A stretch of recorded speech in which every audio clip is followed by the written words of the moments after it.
الله عليه وسلم.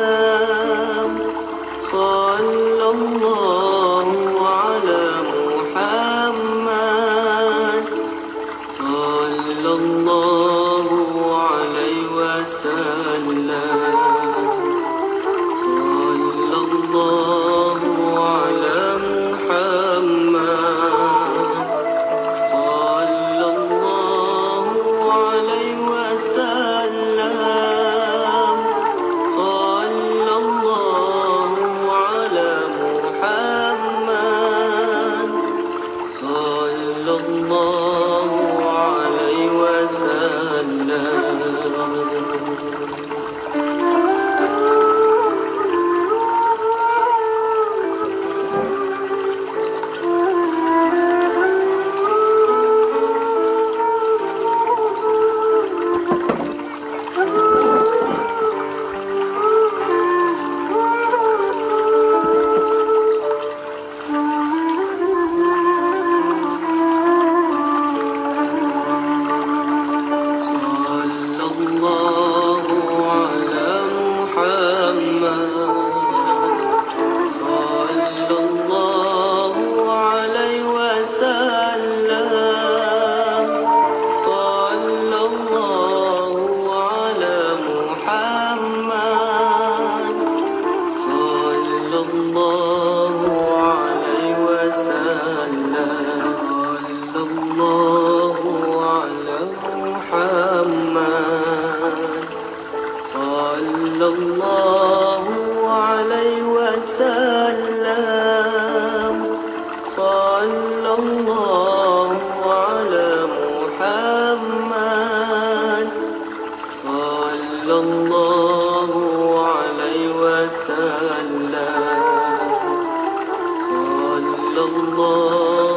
على محمد.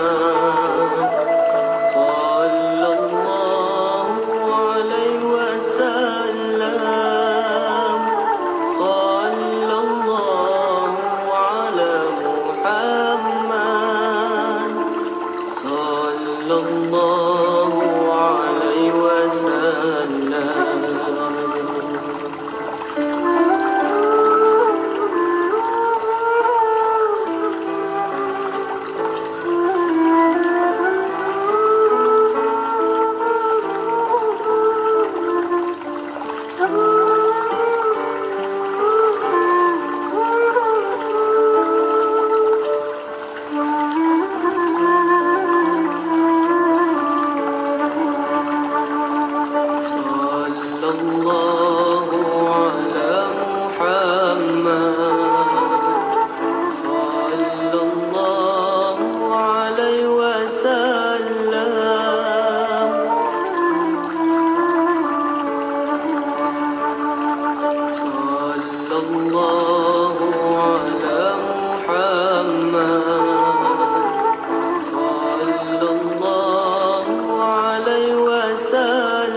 Bismillahirrahmanirrahim.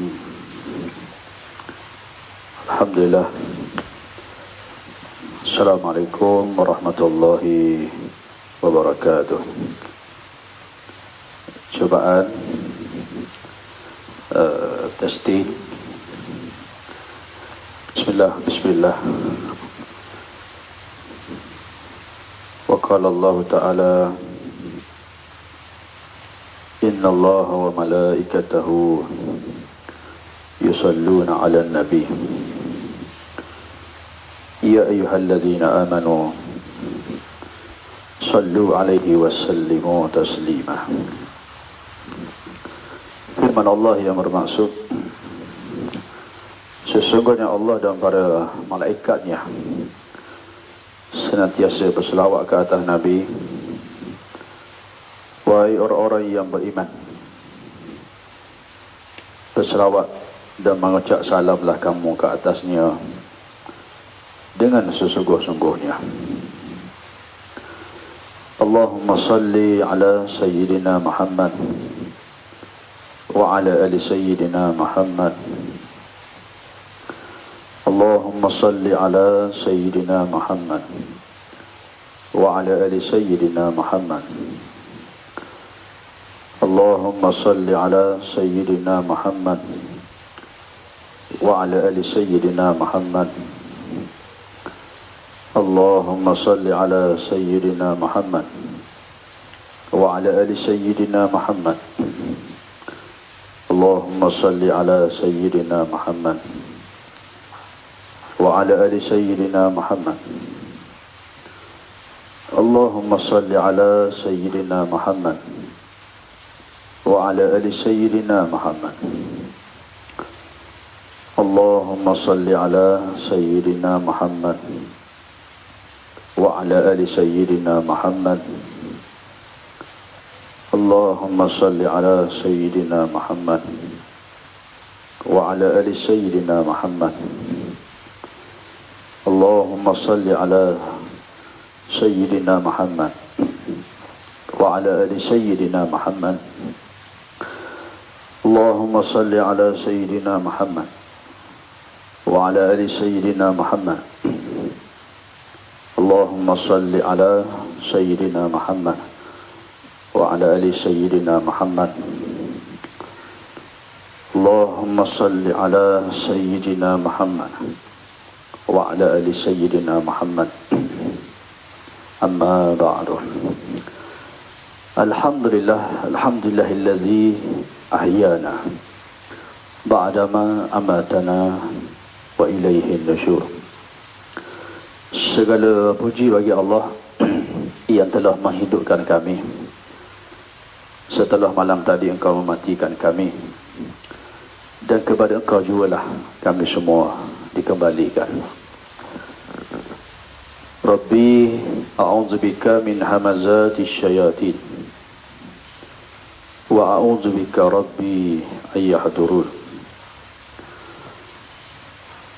Qala Rabbi shrah li sadri wa yassir li amri wahlul 'uqdatam min lisani yafqahu qawli. Subhanaka la ilma lana illa ma 'allamtana innaka antal alimul hakim. Wala haula wala quwwata illa billahil aliyyil azim. Wala haula wala quwwata illa billahil aliyyil azim. Wala haula wala quwwata illa billahil aliyyil azim. Bismillahilladzi la yadurru ma'asmihi syai'un fil ardi wala fis sama' wa huwas samiul alim. Bismillahilladzi la yadurru ma'asmihi syai'un fil ardi wala fis sama' wa huwas samiul alim. Bismillahilladzi la yadurru ma'asmihi syai'un fil ardi wala fis sama' wa huwas samiul alim. Assalamualaikum warahmatullahi wabarakatuh. Alhamdulillah, pada pagi ini marilah kita rapatkan setinggi kesyukuran pada Allah Ta'ala kerana masih diberi ruang dan peluang untuk memanfaatkan saki-baki umur dan usia kita sebelum kita semua dijemput oleh Allah Subhanahu wa Ta'ala. Dan sebelum kita mulakan kuliah,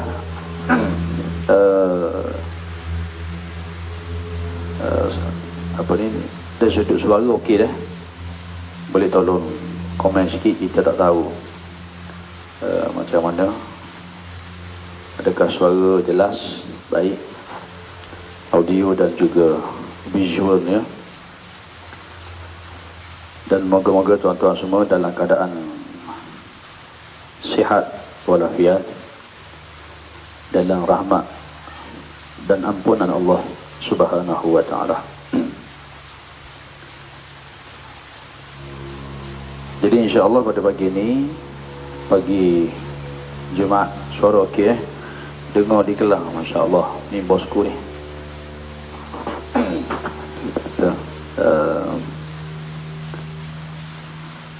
Okey, nama apa ya? Dia sihat ya. Moga dalam keadaan sihat bersama keluarga yang tercinta, insya-Allah.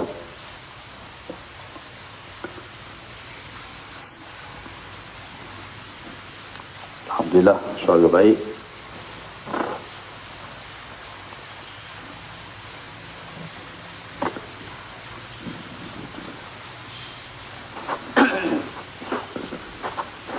Baik, insya-Allah. Baik, insya-Allah kalau semua dah suaranya jelas, audio dan visual, insya-Allah melihat kepada perkembangan-perkembangan yang terkini yang kita semua sedia maklum, dari sudut graf, ya, graf perkembangan terkini, isu COVID-19 yang berlaku dalam negara kita hari ini, yang sudah mencecah angka 235 orang yang positif. Ya, kalau silap mungkin tuan-tuan boleh betulkan, tapi kalau tak silapnya kita dah masuk ke angka 235 orang yang positif. Dalam keadaan kaki tangan KKM, Kementerian Kesihatan sendiri, yang 80 orang. Dan yang terkini 2 buah kampung di Johor dikenakan satu PKP yang lebih ketat. Bila kampung itu hampir dekat 70 orang yang disahkan positif COVID-19. Dan kita juga dapat makluman semalam bahawa 7 orang pegawai Istana Negara pun disahkan positif, sehingga yang di-Pertuan Agong kita dan Permaisuri Agong pun, ya, kita dapat maklumat dikuarantinkan. Dan moga Allah Ta'ala kurniakan kesembuhan, Allah Ta'ala memelihara kita semua, insya-Allah. Ya, angka kematian yang sudah terlalu banyak, dan kes kita dah masuk 2031 kes secara total dan keseluruhannya. Jadi oleh kerana itu, situasi yang gawat bukan saja di tempat kita ni, tapi hampir di seluruh dunia. Pertubuhan Kesihatan Dunia WHO sebut hampir 3 bilion di saat ini manusia di seluruh dunia ni sedang berada di rumah. Ya. PKP dah ada yang macam Thailand, negara jiran kita, darurat, isytiharkan darurat. Termasuk di Indonesia. Ya. Dan kita mengharapkan Allah Ta'ala menyelamatkan kita semua daripada musibah ini. Dan sebenarnya ini semua adalah satu tanda-tanda akhir zaman. Ya. Tanda akhir zaman yang kalau kita baca dalam sejarah Islam, tahu yang ke-18 Hijrah berlaku di zaman Sayyidina Umar bin Khattab radhiyallahu anhu. Penyakit yang wabak seumpama COVID-19 lah tahun, yang kalau kita baca lagi hadis-hadis bahawa mereka yang mati kerana wabak ini juga Nabi sebut dikira sebagai syahid. Subhanallah. Ya, di saat orang mencemoh jemaah tabligh, orang kata sana, orang kata sini, ya, walaupun ya, ada pelbagai pandangan, persepsi dan sikap, ya, tapi nak bagi tahunya tuan-tuan, ya, orang yang mati ini kalau dia bersabar, dia redha dengan ujian itu, Nabi sebut nanti dia dapat syahid. Subhanallah. Sedangkan kita ni belum tentu lagi. Kita tak tahu lagi macam mana kita akan mati. Kita tak tahu lagi kedudukan diri kita. Kata orang beriman, dia mengambil pengajaran apa yang berlaku di sekeliling dia. Dia bermuhasabah. Banyakkan bermuhasabah. Dan alhamdulillah hari ini kita duduk di pagi Jumaat. Jumaat Mubarakah. Jumaat pertama di bulan Syaban. Ya, Allahumma barik lana fi Syaban wa balighna Ramadan wa balighna Lailatul Qadri. Ya, kita doa pada Allah, ya Allah berkatilah kami di bulan Syaban ini. Biar Allah berkat. Berkat ni apa? Ziyadah al-khair fi ta'atillah. Berkat ni maknanya bertambahlah kebaikan dalam kita taat pada Allah. Ya, Jumaat yang pertama ni kita azam bulan Syaban ni sebulan lagi nak masuk Ramadan. Supaya Allah berkati hidup kita. Berkat dalam erti kata ziyadah al-khair, bertambah kebaikan kita. Ya, hari ke hari ibadah kita, amalan kita semakin baik. Fi ta'atillah, dalam taat kita pada Allah Subhanahu wa taala. Wa balighna Ramadan.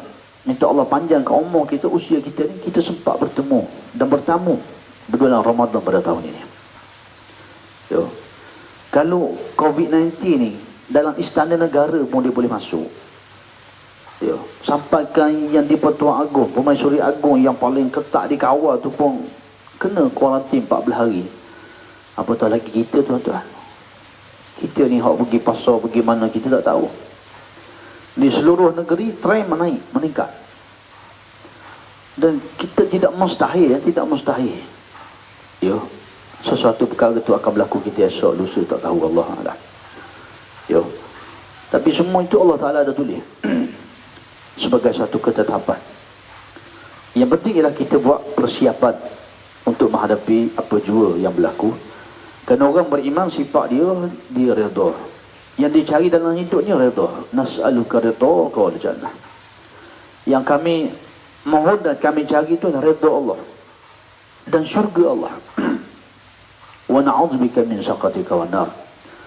Dan yang kita mohon dijauhkan itulah murka Allah dan juga daripada nerakanya.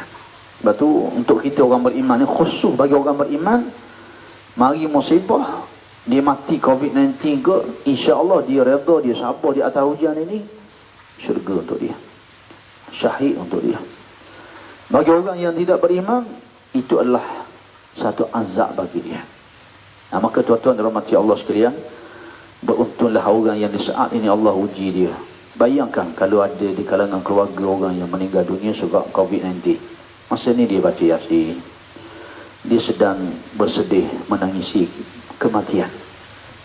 Sedangkan kita ni yang kadang-kadang peristiwa banyak berlaku di sekeliling kita, kita tak ambil pengajaran. Ya, sebab tu kita nak rasa nikmatnya sihat tengok orang yang sakit. Nikmatnya kehidupan kita hari ni. Ya, kita lihatlah kematian yang terlalu banyak. Dan kematian yang banyak ni tanda-tanda akhir zaman. Ya, moga-moga insya-Allah tuan-tuan semua pada pendengar dalam redha Allah Subhanahu wa taala dipelihara dan dilindungi. Dan hari ini hari Jumaat, kita ambil peluang memperbanyakkan ibadat kita, selawat kita pada Nabi sallallahu alaihi wasallam. Dan apa yang disarankan oleh menteri di Jabatan Perdana Menteri Agama hari ini, insya-Allah waktu zuhur nanti, yang sepatutnya hari ini Jumaat, tak ada Jumaat zuhur, kita sama-sama sembahyang hajat dan bermunajat kepada Allah Subhanahu wa taala, insya-Allah. Tuan-tuan yang dirahmati Allah sekalian, pada pagi ini insya-Allah kita akan sambung lagi kuliah bersiri kita. Tak tahu siri yang keberapa dah ni, kita sambung je lah siri. Ya, walaupun saya secara jujurnya memang setiap subuh berkuliah sebenarnya di masjid di sebelah ni, dalam tahfiz kita ni, tapi tidak pernah buat live. Tapi oleh kerana terhalang, ada halangan ni, minta Allah Ta'ala pun memelihara niat kita dan keikhlasan kita untuk sama-sama kita mengambil ruang dan peluang ini. Ya, sama-sama kita berkongsi. Baligh anni aw baligh ayah. Peringatan ini untuk saya yang menyampai dan juga untuk tuan-tuan yang mendengar, insya-Allah. Ya. Jadi kalau ada ustaz salah sebut, tolong tulis kat komen tu. Ini salah ni, fakta ni ustaz ni. Ya. Ya, kalau ada nak tegur dan sebagainya, insya-Allah saya persilakan. Ya, saya ni bukanlah sesiapa. seorang insan biasa yang sekadar untuk berkongsi ya, di atas permintaan beberapa orang tadi, insya-Allah.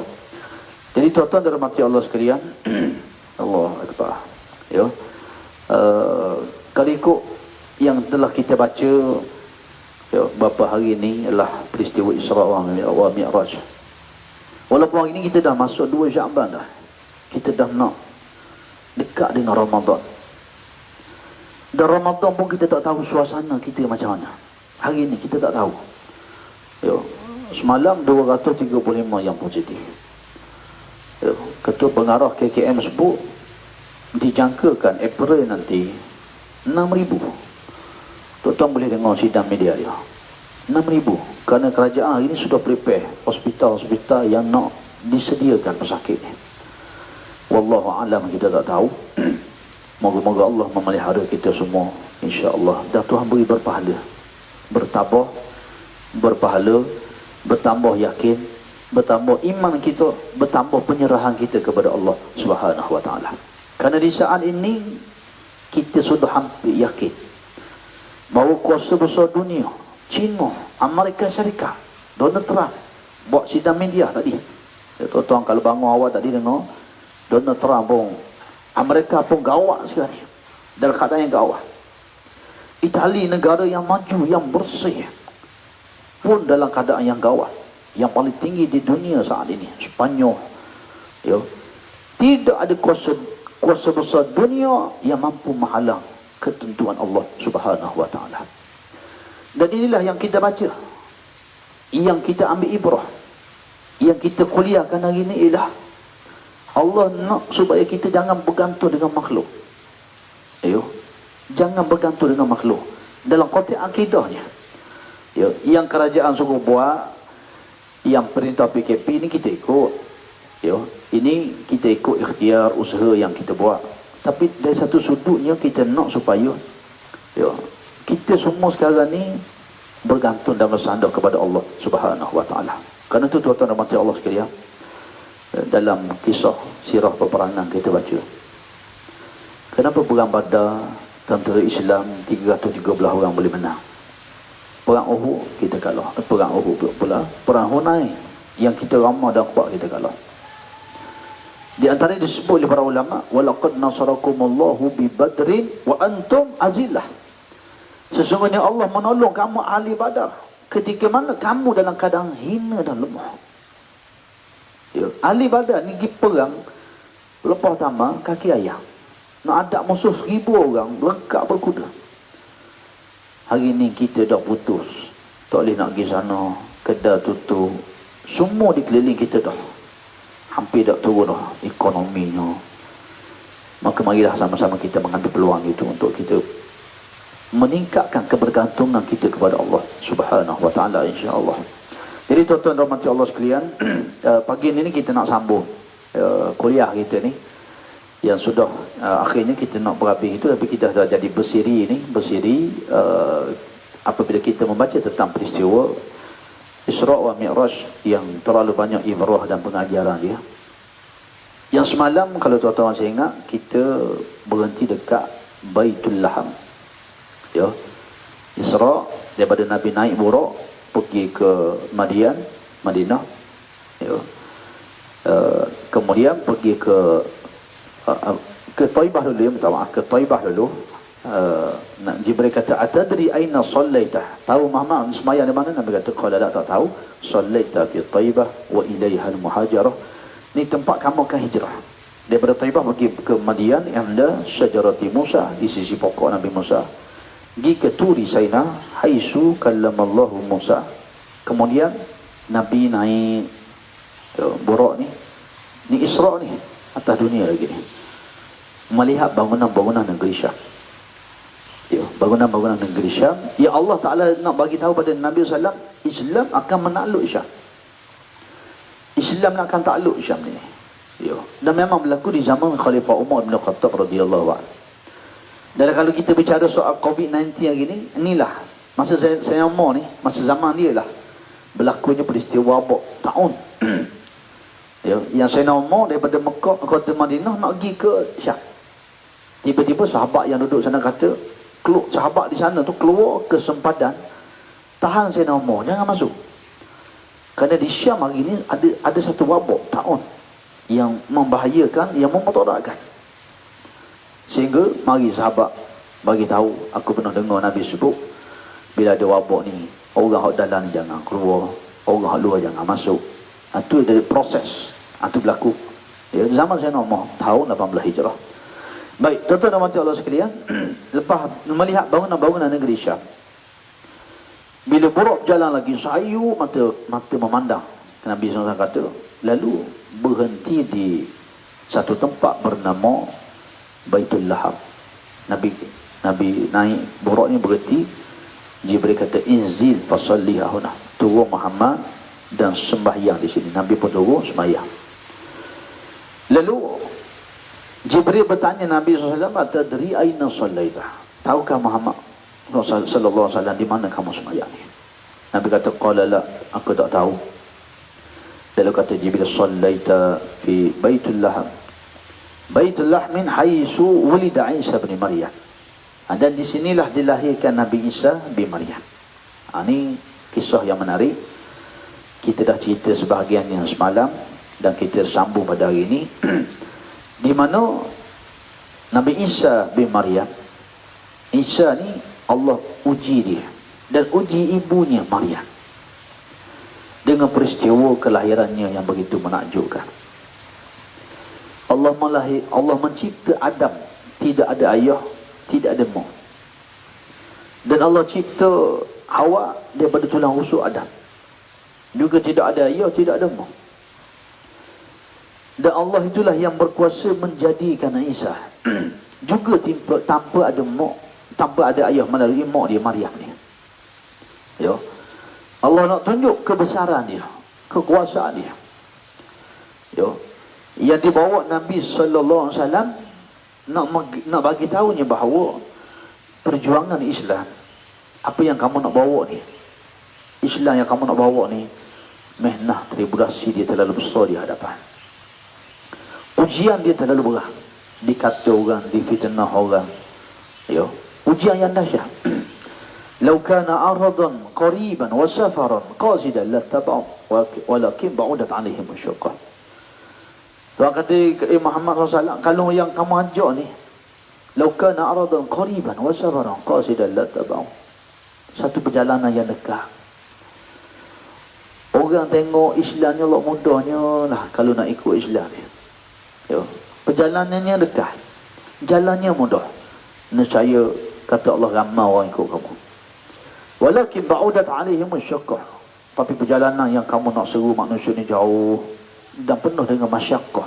Ujian tu banyak. Ujian banyak. Maka Allah Ta'ala bawa Nabi ke tempat kelahiran Nabi Isa bin Maryam untuk menceritakan pada Nabi sallallahu alaihi wasallam, kalau kamu kata kena hina, kena fitnah di Mekah, kamu pergi ke Taif, kamu di balik batu, tengok Nabi Isa ni, tengok ibunya Maryam yang diuji oleh Allah Ta'ala. Sehingga Maryam minta, ya Allah, dahsyatnya ujian ni, baik aku matilah. Dahsyat atau dahsyat diuji oleh Allah Subhanahu Wa Ta'ala, baik matilah daripada diuji sedemikian rupa. Ya, sehingga peristiwa ini yang telah kita cerita, mak ayah kepada Maryam ni, dia bernazar kalau dapat anak, nak tinggal anak di Masjid Baitul Maqdis untuk beribadat pada Allah. Tiba-tiba anak perempuan dapat anak perempuan, akhirnya dah nazar tinggal juga di Masjid Baitul Maqdis, dijaga oleh pak saudara dia Nabi Zakaria alaihissalam. Nabi Zakaria jaga dia Masjid Baitul Maqdis. Ya, dan kita dah cerita berlaku peristiwa-peristiwa yang banyak menakjubkan. Ya, makanan yang turun yang dihantar pada Maryam dan sebagainya. Sehinggalah satu hari datangnya malaikat. إذ قالت الملائكة يا مريم إن الله يبشرك بكلمة من اسمه المسيح عيسى بن مريم. Malaikat kata Maryam, yo, sesungguhnya aku ni bawa berita gembira daripada Allah kepada kamu, iaitulah tentang Allah Ta'ala nak beri kamu ni seorang anak, namanya sudah diberi, nama Tuhan beri, Isa bin Maryam. Subhanallah. Allah beri nama Isa. Allah beri nama malaikat royak kepada Maryam, bagi tahu dah.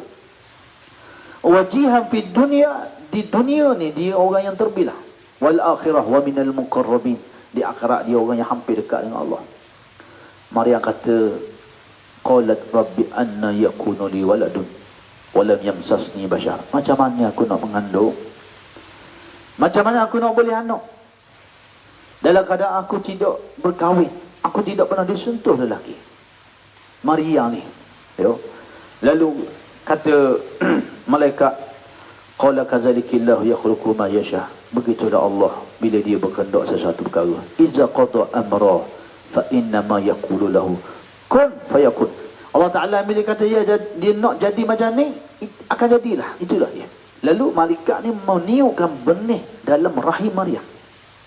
Ini kita dah bagi tahu, jangan salah faham, jangan kata malaikat itu bersetubuh dengan Maryam ke apa. Malaikat makhluk Allah yang tidak ada jantina, tidak ada nafsu, hanya makhluk yang taat kepada perintah Allah Subhanahu wa taala. Jadi bila Maryam mengandung, orang tuduh Maryam ni perempuan lacur, perempuan zina. Inilah ujian yang dahsyat, tuan-tuan. Bila orang tuduh perempuan lacur, perempuan zina, maksudnya Maryam tak tahu, baik matilah daripada diuji dikata orang macam ni. Lalu Allah membersihkan Maryam melalui anaknya Isa. Ia boleh bercakap, membersihkan ibu dia. Dan kita dah cerita semalam. Di sana ada kisah-kisah bayi boleh bercakap. Malam kita cerita kisah Ashabul Ukhdud. Ada seorang budak yang bila mak dia pegang dia ni, Ashabul Ukhdud, nak terjun dalam parit. Mak seorang ibu ni, dia nak terjun tak apa akidah dia, tapi dia tengok anak dia budak ni jadi mari tak tegam ni, nak terjun. Akhirnya Tuhan beri budak ni boleh bercakap. Subhanallah. Dan Ustaz sebut semalam kita nak cerita pasal Juraish. Ada dalam satu hadis yang sahih, bayi yang boleh bercakap. Juraish ni seorang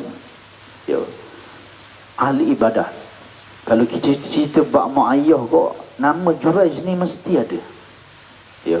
Yang tuan-tuan semua kena tahu, dan kalau boleh cerita ke anak-anak kita. Juraish seronok tu tazkirah ke anak-anak ni. Subhanallah. Kita tazkirah sejam dalam live kuliah ni kan, kita cerita ke anak-anak sebab kita, tapi tak boleh nak walah lah pasal suasana tu kan. Dia tanya soalan, kita jawab, kita tanya dia apa yang dia tahu. Subhanallah. Jadi manfaatkan masa yang ada ni dengan keluarga kita ni, kita bercakap, muzakarah. Kita tak tahu tak apa, nanti ayah rujuk dulu, masuk kita bincang lagi. Masya Allah. Jadi nak ayat itu tuan semua, Juraish ni kisah dia seorang ahli ibadat yang kuat beribadah. Dalam hadis sebut dia di zaman Bani Israel, di mana Juraish bila mana dia beribadat zaman dulu, syariat masa tu, dia boleh keluar rumah, boleh buat binaan, sembahyang, beribadat tanpa dia beri nafkah ke anak isteri dia, tak kau. Zaman syariat Nabi Muhammad SAW tak boleh. Kita ni Nabi kata ad-din muamalah, agama kita ni kena gaul dengan orang. Tak boleh kita duduk dalam rumah seorang nak zikir.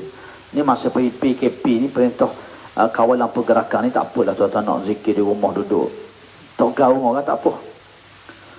Tapi agama kita ad-din muamalah. Agama kita ni Allah Ta'ala suruh kita bergaul, bermuamalah dengan orang. Jadi nak sebutnya banyak kisah-kisah Bani Israel ni yang beribadah. Antaranya ada seorang lelaki yang dia beribadah, ada disebut hadis 60 tahun. Dia buat satu tempat ibadat dia tak keluar daripada situ.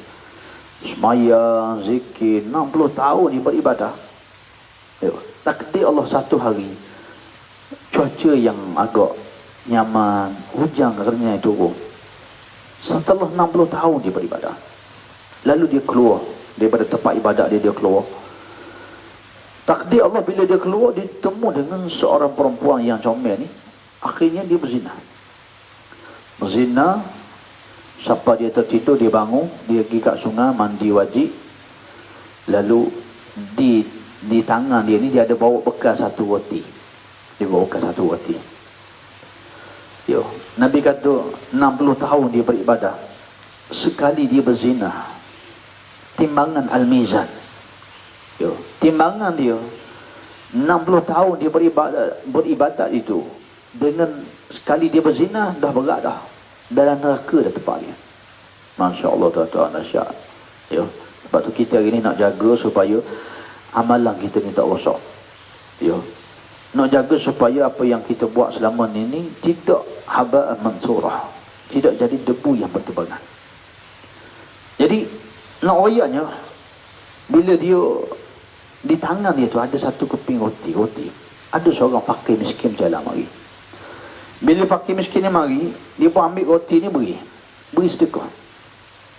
Lepas dia sedekah, malakul maut cabut nyawa dia, mati dia. Yo. Lalu Nabi cerita dia yang sahih. Ya. Kalau ikut kedudukan dia tu, walaupun dia dah beribadat 60 tahun, tiba-tiba dia berzina, neraca timbangan al-mizan berat ke dalam neraka dah dia. Yo, ini nak cerita ni dalam hidup kita ni penting. Yang paling penting adalah ending hidup kita, perakhiran hidup kita. Itu paling besar dan paling penting. Yang Nabi sebut, wa innamal a'ma bil khawatim. Sesungguhnya amalan kita ni dikira ujung umur kita, akhir usia kita. Walaupun 60 tahun kita buat yang amal ibadah, akhir bila kita nak mati ni, mati su'ul khatimah, waliyazubillahi min zalik. Itulah yang dikira oleh Allah Subhanahu wa ta'ala. Jadi nak cerita yang tuan-tuan semua, yo, bila dia beri sekeping roti ni sedekah, malakul maut cabut nyawa dia, dia mati. Yo, Nabi sebut dalam hadis, dengan sebab dia bersedekah tadilah, timbangan amalan dia jadi berat, dengan rahmat Allah dia masuk balik ke dalam syurga. Ini sama saya cerita dalam kuliah. Di antara sunnah yang kita kena buat setiap hari dalam hidup kita ni, kita bersedekah. Sedekah. Ya, setiap hari bersedekah, latih diri kita. Ya, bukan nanti kita nak pergi masjid, masjid. dalam bilik kita, dalam dapur kita ni, kita letak satu tabung. Buat satu tabung. Ya, kita bangun pagi, duit kita letak infak. Tabung subuh. Ya, saya kuliah di Kuala Lumpur ni, tuan-tuan. Ya, 10 tahun lebih dah. Ya, ni cerita pengalaman berkuliah di Kuala Lumpur, di wilayah persekutuan. Ya, banyak masjid surau kita pergi. Dan beberapa masa COVID-19 tu, orang meninggal dunia, timbalan nazir dan sebagainya, tu orang yang kita kenal semua tu. Jemaah-jemaah yang kita kenal. Masjid-masjid yang disahkan ada jemaah positif, tu tempat-tempat kita pergi kuliah. Nak sebut tu, bila kita pergi bulan Ramadan, ni Syaban, biasa Ramadan ni ada jadual di sana, di Kuala Lumpur, di wilayah situ. Yo. Tapi tak tahu, tahun ni tak tahulah, wallahualam. Ramadan tahun ini kita boleh berkuliah ke tidak, wallahualam. Tengok keadaan semasa. Ada jemaah 2-3 tempat ni. Bila saya sapa lepas kuliah, dia mari jumpa, dia bawa tabung dia, kata, Ustaz, ni tabung infak subuh hak saya kumpul selama ni. Subhanallah. Sedekah setiap hari jangan tinggal dalam hidup kita. Kalau pun kita tidak ada harta, kita bersedekah dengan senyuman, dengan kita buat amal yang baik, amal yang soleh. Apa saja yang kita boleh buat untuk bantu agama Allah Ta'ala ni, tolong bantu. Kalau di rumah hari ni PKP ni, anak-anak boleh tolong mak ayah. Suami tolong isteri, isteri tolong suami. Di mana bersedekah ni keluar dalam konteks maksud dia. Moga-moga insya-Allah kita dapat kelebihan yang dijanji oleh Nabi sallallahu alaihi wasallam. Baik, itu satu kisah ni. Hak Juraij ni pula juga di zaman Bani Israel, dalam hadis yang sahih, di mana Juraij dia seorang yang kuat beribadah. Sehingga dia buat tempat ibadat dia, dia mendirikan tempat ibadat dia daripada tanah, dia buat macam rumah. Tak kita lah buat surau masjid kan. Juraij buat tempat ibadat, lalu dia semayang dan beribadat di situ. Mereka cerita hadis dia panjang. Mak dia mari, mak Juraij mari. Hari pertama, mak dia mari, ketuk, Juraij, mak ni, dia tengah semayang. Jurais ni tengah sembahyang sunat. Dia dengar mak dia panggil. Dia dengar mak dia panggil. Lalu dia berkata dalam hati dia, dia kata, ya Allah, aku tengah solat, tengah khusyuk beribadah. Tiba-tiba mak aku panggil. Nak jawab mak panggil ke ataupun aku nak meneruskan ibadah? Dia berkata dalam hati dia. Akhirnya Jurais meneruskan sembahyang dia tanpa menjawab panggilan mak dia. Mak dia punya ketuk, tak panggil juga, tak mari juga. Akhirnya mak dia balik. Baik, hari yang kedua mak dia mari lagi. Mak Jurais yang mari lagi. Mari lagi hari kedua, ketuk pintu tempat dia beribadah. Juga ketika Jurais sedang solat sunat. Disebut dalam hadis itu solat sunat, tengah semaya dia pun kata, nak jawab mak panggil ke nak teruskan semaya, tengah khusyuk ni. Dia berkata dalam hati dia. Lalu dia memilih untuk meneruskan sembahyang dia. Jadi Jurais pun sembahyang lagi. Dan bila masuk hari yang ketiga, kali ketiga mak dia mari sekali lagi. Mak dia kata, mak Jurais ni seorang lelaki yang kuat beribadah ni. Ketuk pintu, Assalamualaikum Jurais, ni mak mari ni. Pun Jurais tengah solat. Bila Jurais tengah sembahyang, mak dia mari. Jadi dia berkata dalam hati, ya Allah, aku ni tengah sembahyang, tengah khusyuk pada mak ni. Tapi mak aku panggil, adakah aku nak teruskan sembahyang, nak jawab mak? Dia pun memilih untuk terus bersolat. 3 kali seorang ibu mari. Barangkali rumah Jurais ni dengan tempat ibadat dia ni jauh. Rumah dia dengan tempat dia beribadat barangkali jauh. Jadi 3 kali seorang ibu pergi berjalan ni.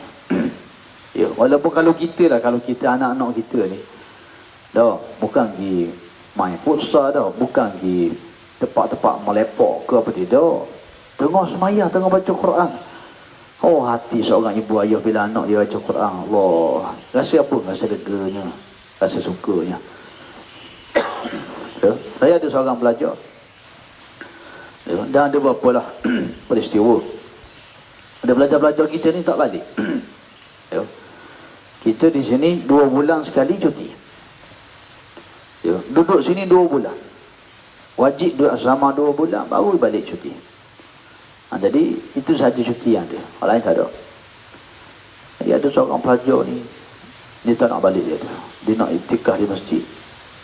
Dia tak mengulang Quran. Subhanallah. Jadi ayah dia pun marilah satu malam tu. Itu Ustaz, pukul 11 lebih, saya mari ni bukan apa, Ustaz, nak tengok anak saya ni betul-betul ke tidak ni, nak beriktikaf, nak baca Quran ni, Ustaz. Betul lah, saya ada dekat masjid tu. Jadi ayah dia parking kereta di luar masjid, masuk dalam masjid. Tengok, masuk dalam masjid, dia ada satu bilik dalam masjid kita ni. Dia duduk dengar anak dia duduk ngulang Quran. Allah, ayah ni dengar anak ngulang Quran. Subhanallah. Dok ketuk itu tak apalah. Ni hati ni, ya Allah, suka tuan-tuan. Suka. Ya. Anak tak mau balik rumah ni, nak Quran, suka. Subhanallah. Tapi dalam Jurais, dalam hadis yang kita baca ni, maknanya mak dia mari jauh, 3 kali panggil, 3 hari berturut-turut, tak jawab, tak sahut.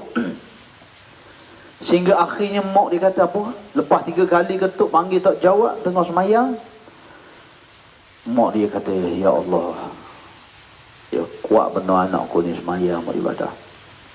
Jangan kau matikan Jurais, sehingga engkau timpakan ia dengan fitnah seorang perempuan jalan. Subhanallah. Ini doa mak. Batu tuan-tuan dirahmati Allah sekalian, dalam hidup kita ni, siapa pun kita, ya, apa jawatan kita, apa pangkat kita, siapa pun kita, ya, jangan siapa mak ayah kita ni angkat tangan ataupun mak ayah sebut, ya Allah, anak aku ni sekian-sekian. Jangan siapa kita minta tolong. Ya. Bila seorang ibu sebut pada anak dia macam ni, habislah. Karier dia, hidup dia, walaupun dia dilihat berjaya di luar sana, sebenarnya tidak ada lagi barakah dalam hidup dia. Ini kita kena faham. Ya. Pengalaman kita di sini pun di tahfiz ni. Ada pelajar yang dok apa-apa Quran, apa-apa Quran, tak boleh asuh. Ya. Ini biasa kita target. Ya. Paling kurang pun sehari mesti satu muka surah. Ada yang 2, ada yang 3, ada yang 4, ada yang lebih. Tapi budak ni seorang ngapal-ngapal tak boleh. Allah Akbar. Kita pun duk fikir, sebab apa dia ngapal payah tak boleh ni? Mesti ada something wrong, mesti ada masalah. Ya. Lalu akhirnya kita minta cuba telefon keluarga dia.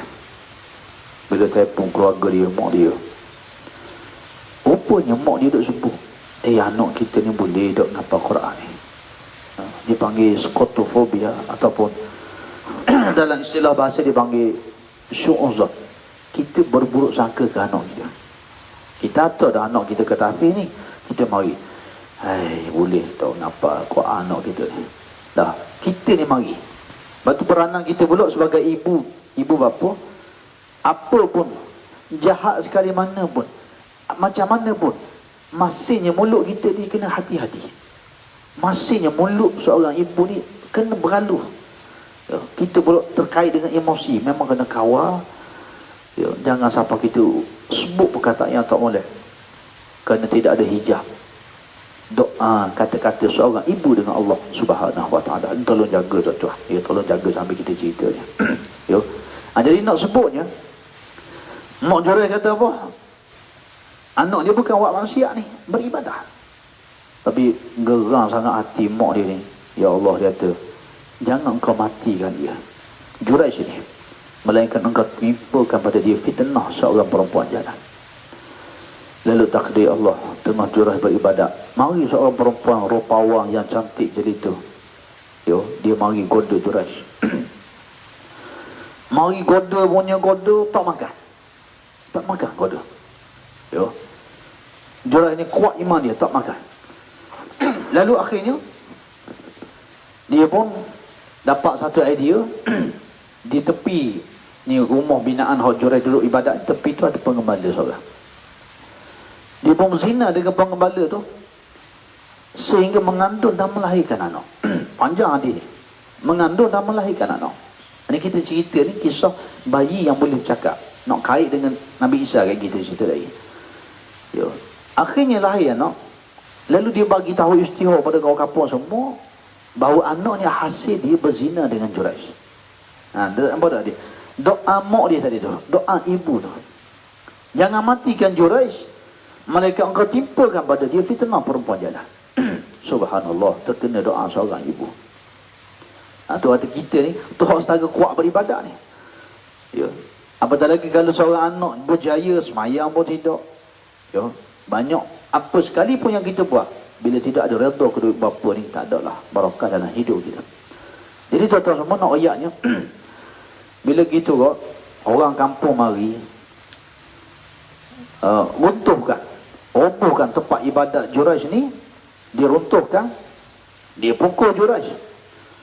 Lalu Jurai kata, minta maaf, tolong beri saya peluang. Jurai kata apa? Izinkan saya sembahyang 2 rakaat. Subhanallah. Yo. Ini saya biasa cerita kisah ni.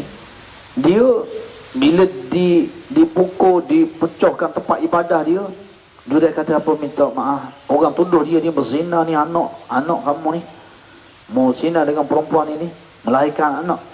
Jurai kata, beri sekejap, saya nak solat. Lalu Jurai ambil semayang, dia semayang 2 rakaat. Lepas dia semayang 2 rakaat, dia kata bawa baby tu mari sini. Dia buka apa ni? Dia buka baju baby ni, kecil lagi budak ni. Dia buka, dia ambil jari tunjuk dia letak dekat pusat ni, dia letak. Lalu dia tanya budak ni. Dia kata, "Hei budak, siapa ayah kamu? Ayah kamu siapa?" Lalu budak ni bercakap, Tuan Wuri bercakap, "Ayah aku pengembala di luar, bukan kamu." Subhanallah. Ini antara kisah yang Allah Ta'ala bagi bayi boleh bercakap. Bayi boleh bercakap. Yo. Sehingga kalau kita baca lagi dalam hadis tu panjang, Allah Ta'ala membersihkan Jurai ni dengan sebab amalan, tapi dia terkena dengan fitnah yang mak dia doa tadi. Ya, dan ulama memberi ibrah pengajaran. Bila kita ada satu musibah, jangan kalau ambil semayang, solat 2 rakaat dulu. Ya, kita ni ada benda kok telah kabur. Ni macam mana menangis meraung dulu, cari itu cari ni. Tidak, agama kita ajar kita. Bila ada musibah, macam Jurais tadi, orang dah roboh tempat ibadah dia, orang tuduh dia berzina, ni anak kamu ni, orang nak pukul dia. Dia minta bertenang, saya izinkan saya solat 2 rakaat. Menunjukkan agama kita ajar kita bila kita ada masalah, ada musibah ni, berwuduk, solat 2 rakaat, Tuhan tunjuk lalu jalan. Tuhan tunjuk lalu. Yo. Jadi waktu kita hari ni COVID-19, menteri di Jabatan Perdana Menteri minta kita lepas Zuhur nanti sembahyang hajat. Wasta'inu bis-sabri was-salah. Mintalah pertolongan ya dengan Allah Taala ni, dengan sabar dan dengan solat. Ya, betul tuan-tuan, dalam kehidupan kita kalau kita ada masalah, ada apa ujian pun, jangan lari daripada rumah, jangan kita buat perangai lain, jangan kita buat apa, tapi kita sembahyang 2 rakaat. Insya-Allah Tuhan tunjuk jalan keluar bagi masalah kita lah. Ya. Jadi ini kisah antaranya. Jadi bila Nabi sallallahu alaihi wasallam ni, kita balik pada kisah kita baca ni. Ya, siapa di Baitul Laham, haitsu wulida Isa bin Maryam, di tempat dilahirkan Isa bin Maryam ni. Allah Taala membersihkan Maryam. Ya. Di mana bukan dibersihkan dengan biasa, tapi dengan wahyu. Dengan wahyu. Quran turun surah Ali Imran yang kita sebut semalam, ketika Ja'far bin Abi Talib bawa para sahabat pergi ke Habasyah sebelum hijrah ke Madinah, hijrah yang pertama, mendapatkan suaka politik daripada Raja An-Najasyi Al-Asqad. Ya. Raja An-Najasyi tanya Ja'far, kalau betul lah kamu ni utusan Muhammad, apa dalil dia? Apa bukti kamu ni? Lalu Raja An-Najasyi Al-Asqad minta Ja'far ni beri dalil bukti. Dan akhirnya Ja'far baca surah Ali Imran yang menceritakan tentang kelahiran Nabi Isa dan cerita kisah Siti Maryam ni. Sehingga Raja Najasyi Al-Asqad beriman pada Allah. Menangis dia. Pegang tongkat ni terang. Bagaimana terangnya tongkat dan kayu dia. Aku pegang ni. Sebab tu orang Kristian sepatutnya dia masuk Islam. Ya, sepatutnya orang Kristian dia baca surah Ali Imran, baca kisah Nabi Isa dan Maryam ni, dia masuk Islam. Di mana Allah menjadikan Isa membersihkan ibunya Maryam. Wa yukallimun nasa fil mahdi wa kahla wa minas salihin. Dan Isa itu bercakap ketika di dalam buaya dan di kalangan hamba Allah yang saleh. Di mana Nabi Isa dia sebut pada orang yang tuduh mak dia ni berzina, perempuan pelacur, bahawa Maryam tidak berzina, tetapi Allah yang melahirkan Isa bin Maryam ni. Subhanallah tuan-tuan, ini kebesaran Allah Subhanahu wa taala. Ya, maka kerana itulah kita melihat ya, bagaimana peristiwa-peristiwa yang berlaku. Ya, di mana di sana ada orang Kristian yang dia simpati pada Islam. Kita kena faham, ketika perang Salib, tentera Salahuddin Al-Ayyubi menentang bala tentera Kristian. Ada orang Kristian ni yang menyokong Salahuddin Al-Ayyubi. Itu tak kena faham satu dia. Termasuk hari ni dalam isu Palestin, bukan semua orang Kristian yang sokong Israel, tidak. Sokong mereka tidak. Ada yang bersimpati dengan orang Islam. Dan kerana itu disebut dalam hadis di akhir zaman nanti, bila Nabi Isa bin Maryam ni turun ke bumi, bila Isa turun, nanti kita akan cerita Nabi Isa duduk di langit, tak siapa lagi di Mi'raj. Bila Isa turun ke bumi, orang Kristian yang berpegang sungguh dengan kitab ni semua masuk Islam. Semua masuk Islam. Yang tinggalnya adalah orang-orang Yahudi yang akan diperangi, yang akan dibunuh bersama dengan pemimpinnya Al-Masih Dajjal. Jadi tuan-tuan semua, tuan-tuan dan Allah sekalian, Allah Ta'ala menjadikan tempat Baitul Laham ini, peristiwa ini dibawa Nabi SAW ke tempat ini bagi menunjukkan kepada Rasulullah SAW bahawa, wahai Nabi SAW, Inilah perjuangan Islam. Kalau kamu dikata dihina, tengok Isa, tengok Maryam yang difitnah dengan demikian rupa kerana membawa agama Allah Subhanahu wa taala. Dan kalau kita baca menariknya kisah ni, ya, pembebasan kota Baitul Maqdis ni berlaku di zaman Sayyidina Umar ibn Khattab radhiyallahu anhu. Zaman Sayyidina Umar, kota Baitul Maqdis dibebaskan. Ya, tempat kelahiran Nabi Isa ni, bila Sayyidina Umar pergi, oleh kerana Padri itu orang Arab. Jadi penyerahan kota Baitul Maqdis ni, nak serah kota Baitul Maqdis ni, dia minta Khalifah Amirul Mukminin sendiri turun menyaksikan peristiwa yang bersejarah. Lalu Sayyidina Umar turun, Sayyidina Umar sendiri mari, Khalifah Amirul Mukminin. Zaman Umar ni besar tuan-tuan. Nabi, ya, zaman dia sekejap je. Rasulullah SAW duduk di Madinah 10 tahun. Sayyidina Bakar 2 tahun je, 2 tahun lebih itu je, wafat. Sayyidina Umar paling lama pemerintahan dia, sehingga Parsi, Rom, dua kuasa besar dunia tumbang zaman dia. Kalau tadi kita dah baca, Nabi tengok bangunan di Moktah, negeri Syam, ditakluk zaman Sayyidina Umar daripada jajahan Rom. Ya. Jadi bila Padri minta Umar pergi, Sayyidina Umar turun. Di mana ada, ya, para ulama menceritakan bagaimana Padri ini melihat waraknya Sayyidina Umar, kagum dia melihat, ya, waraknya kepimpinan Islam.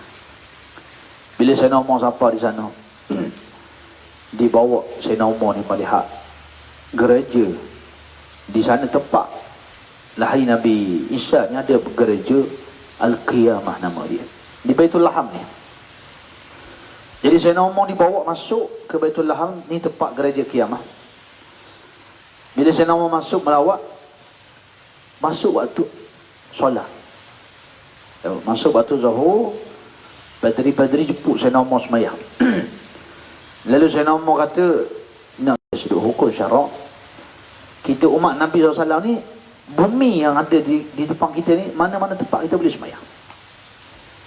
Ya, kalau tak ada masjid, ni atas-atas ni, mana tempat dalam dewan atau rupuk semayang. Ni hukum syarak. Sayyidina Umar nak semayang dalam gereja boleh, tapi takut bimbang jadi ikutan orang kemudian. Kata bila jadi pemimpin, ya, qudwah dan uswah, orang melihat. Maka, ya, maknanya contoh, kalau kita di Terengganu ni kau, kalau kita pergi ke bandar Kota Terengganu, ada gereja tengah tu kan, dah, tengah-tengah ada buat urusan, lambat ni orang bang Zuhur, takut Sayyidina Umar pernah mayang dalam gereja, kita pun tumpang mayang Zuhur dulu. Takut jadi macam tu, takut jadi ikutan orang. Yo. Jadi Sayyidina Umar keluar daripada gereja Qiyamah ni, semayang di luar gereja, tempat Sayyidina Umar semayang ini jadi masjid Sayyidina Umar. Jadi sebelah menyebelah. Ni gereja Qiyamah, ni masjid Sayyidina Umar. Di mana orang Kristian, bila sampainya hari kelahiran Nabi Isa, hari Christmas, pergi buat haji situ. Kalau kita musim haji lagi, kita pergi haji di Mekah. Ayo. Ada orang Kristian, haji dia di situ. Gereja Qiyamah ni tempat dia buat haji. Itu akidah dia lah. Ayo. Jadi Sayyidina Umar pergi melihat, melawat, dan Sayyidina Umar telah memberikan ucapan yang sangat hebat di hadapan seluruh umat Islam ketika itu. Kata Sayyidina Umar, nahnu qaumun a'azzallallahu bil Islam. Kita semua ni adalah kaum yang dimuliakan oleh Allah dengan Islam. Fa mahma nabtaghil izzah bi ghairi ma a'azzalallah. Yo. Kamu semua, kita semua ni dimuliakan oleh Allah. Nahnu qaumun a'azzallallahu bil Islam. Kita ni dimuliakan oleh Allah sebab kita berpegang dengan Islam. Yo. Fa mahma nabtaghil izzah bi ghairi ma a'azzalallah azallana Allah. Bila kita cari mulia tidak dengan Islam, Allah akan hinakan kita. Yo. Walaupun kita ni orang Melayu, kita yang pegang, tapi bila ada banyak masalah kita buat, akhirnya kita menjadi bangsa yang hina. Kita sendiri yang mengundang kehinaan itu. Sebab apa? Kita tinggal Islam. Kita tinggal Islam dalam kehidupan kita, berkeluarga kita, bernegara kita, berpolitik kita, bernegara. Puncanya apa? Ni Sayyidina Umar dah bagi amaran awal-awal lagi. Nahnu qaumun a'azzalallahu bil Islam. Kamu semua kaum ya Allah muliakan dengan Islam. Tapi ingat, bila kamu cari mulia tidak dengan Islam, Allah hinakan kamu. Yo. Maka tuan-tuan dan rahmati Allah sekalian, bila mana dah sampai di Baitul Lahab ni, Nabi pun semayang, Nabi turun ni, Nabi semayang.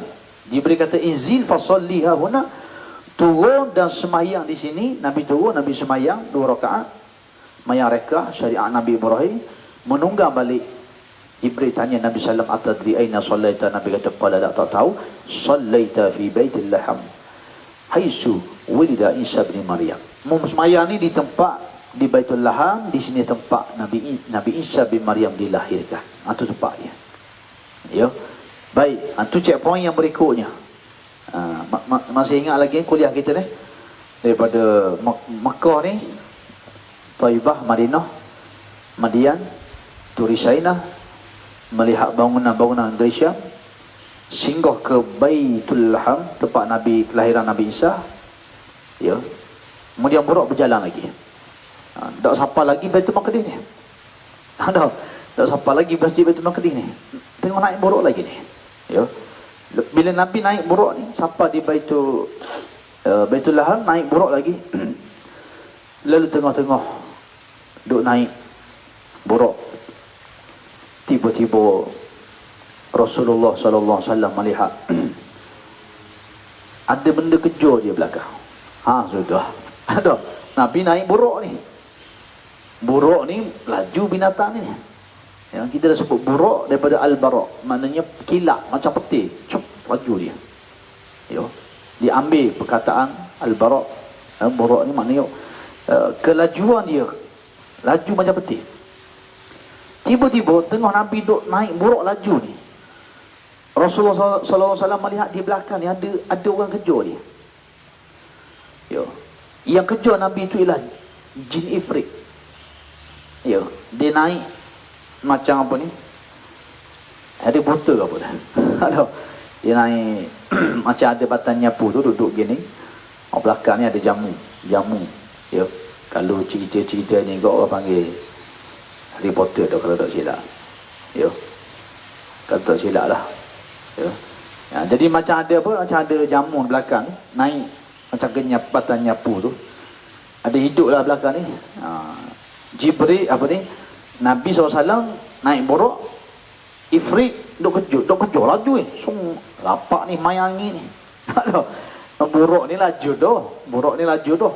Ni ifritan, jin ifrit ni duk kejar lapak ni. Nabi tengok belakang, Allah. Ya, Nabi SAW tengok jin ifrit duk kejar dia belakang. Lalu ya, jin ifrit ni yang kalau kita baca kisah dia di zaman Nabi Allah Sulaiman alaihi salam. Ya, ifrit ni salah satu rakyat Nabi Sulaiman. Nabi Sulaiman ni dia memerintah jin, manusia, angin, seluruhnya. Kerajaan yang luas Allah Ta'ala beri binatang. Ketika kalau kita baca kisah, ketika Nabi Sulaiman tanya pembesar-pembesar dia di kalangan jin dan manusia ni, siapa di kalangan kamu ni boleh bawa singgah sana Balqis, mari sini? Belum Balqis siapa? Ratu Balqis ni nak mari kat Nabi Sulaiman. Nabi Sulaiman kata, siapa di kalangan kamu yang boleh bawa singgah sana Balqis sampai di sini sebelum Balqis siapa? Lalu bangunlah jin ifrit. Jin ifritan ni dibangun. Dia tu, wahai Nabi Allah, saya boleh. Ifrit ni maknanya cerdik. Ifritan maknanya jin ifrit ni maknanya cerdik. Ada. Tuan-tuan pernah tengok ada orang kena gangguan. Orang tak sedar diri, histeria. Ya. Kita baca Quran itu, hey, mau ni tak baca tak betul tu, salah tu. Ada jin dia cerdik. Ifritan, jin ifrit ni. Ya. Hanya umi nama anak ifrit pula. Ya. Jadi bila mana apa ni? Jin ifrit bangun, dia kata, wahai Nabi Allah, saya boleh bawa. Sebelum Nabi Allah berdiri, jin ifrit kata Nabi Allah berdiri bangun, duduk, siapa lalu? diri, duduk, siapa lalu? Singgasana Balqis siapa lalu? Lalu seorang di kalangan manusia, tadi jin ifrit kan, seorang manusia ni angkat tangan. Seorang di kalangan manusia kata, wahai Nabi Allah, saya boleh bawa singgasana Balqis dalam kadar masa Nabi Allah berkelip mata dia. Kalau jin ifrit tadi dia kata dia boleh pindahkan singgasana ni, tuan-tuan faham dah.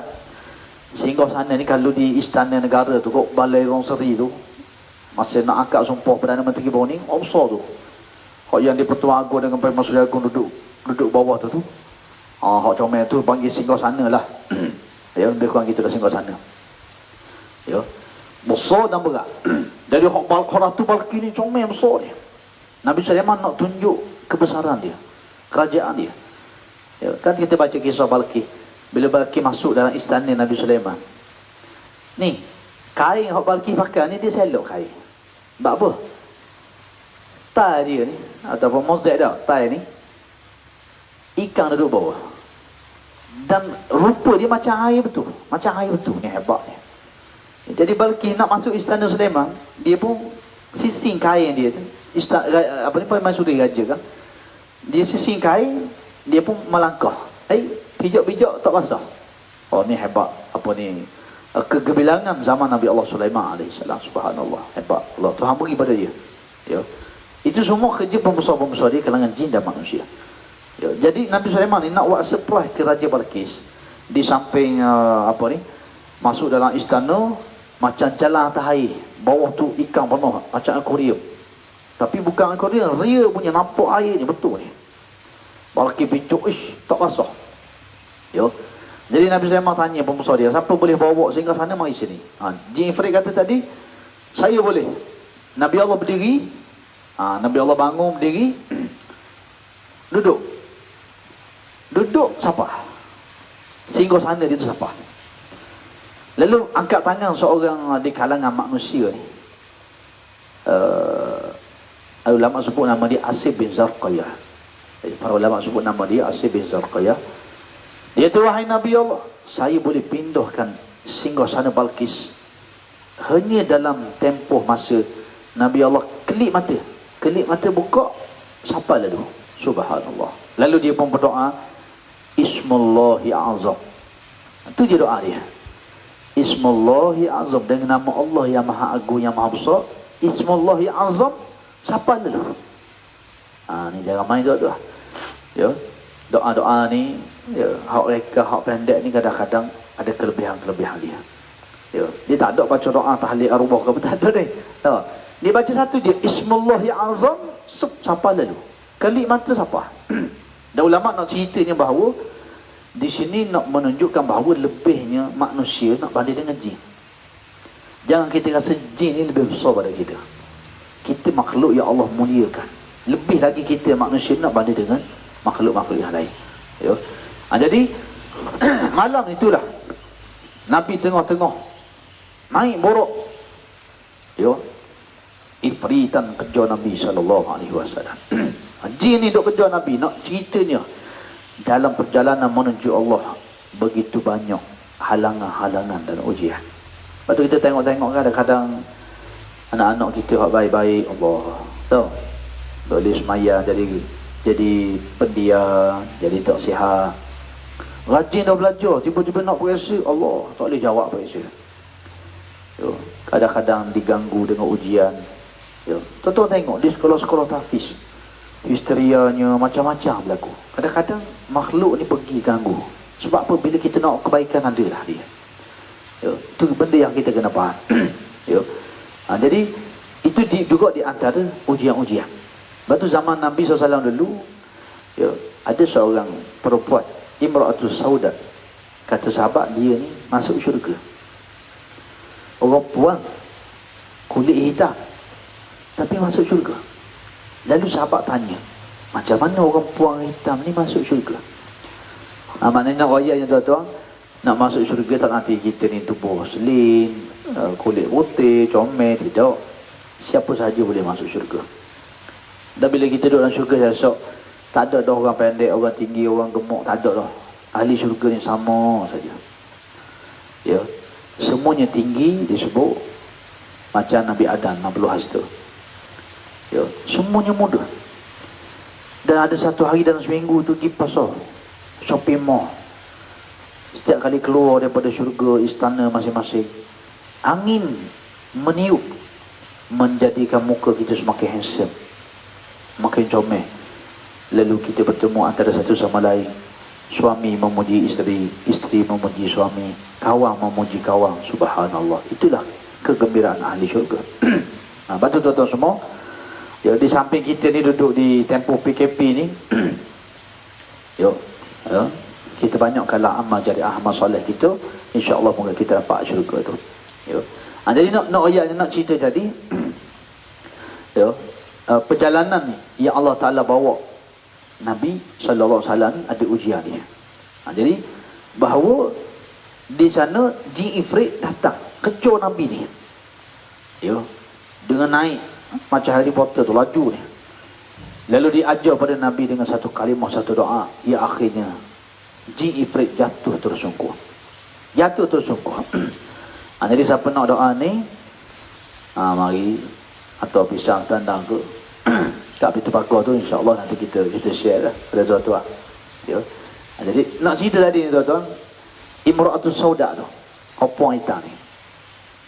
Kisah dia, seorang perempuan kulit hitam ni, dia jumpa Nabi SAW. Dia kata, ya Rasulullah, saya ni nyakit sawang ataupun kita panggil apa, ya, sakit macam gitulah kok. Jadi sakit tak sedar. Tengah duduk kok gelepar tak sedar. Akhirnya terbuka aurat.